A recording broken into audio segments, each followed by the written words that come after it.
Check out this, the view from a plane on its way into DIA. This happened yesterday in Aurora, forcing the plane to do a go-around before it landed safely. It looks like a tornado or a landspout, but it's actually something else called a gustnado, and we're not talking about a blockbuster film.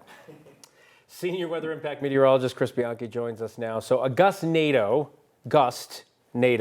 is something different, right? Yeah, and there will be a quiz here. Kim and Phil, Okay. pay attention here. We are talking about the difference between a tornado, a supercellular one, like the one that Corey Reppenhagen was just talking about, a landspout, which is the most common type of tornado here in Colorado, and then this, a gustnado, which is different from a landspout, but it's a similar formation process. Now, what is interesting about this is another vantage point of the gustnado. This took place around I-70 and Tower Road yesterday at about 2:20 p.m. The top of this tornado, it does not attach to a cloud. So this is technically not a tornado. So a gustnado does not attach to the top of a cloud. A landspout does because it's a different formation process. A gustnado, think of it this way. A thunderstorm breathes.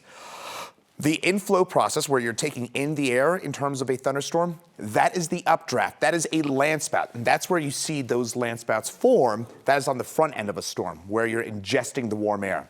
The cool rush of wind, the downdraft, the end of a storm, that is what leads to a gustnado. It's the cool wind with a little just horizontal wind shear at the surface, what we call basically a little bit of spin at the surface.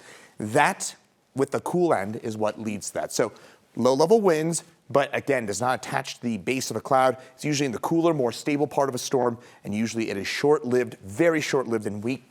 This most likely lasted a minute, maybe 2 minutes before that gustnado came to a close. Now, take those seriously, but worth noting that a gustnado does not, emphasis not, officially qualify as a tornado, while a landspout does qualify as a tornado. And again, that's because a gustnado does not attach to the base of a cloud, while a landspout does. Hopefully that makes sense. And I got my little helper here, Penny. We also saw explained that. Yeah, Penny's so.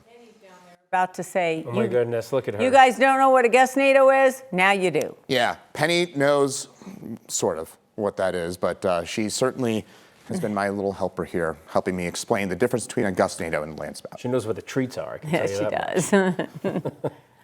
Roll over, girl. Oh, That's it. yeah, there she is. She's going for the We're move. upside down.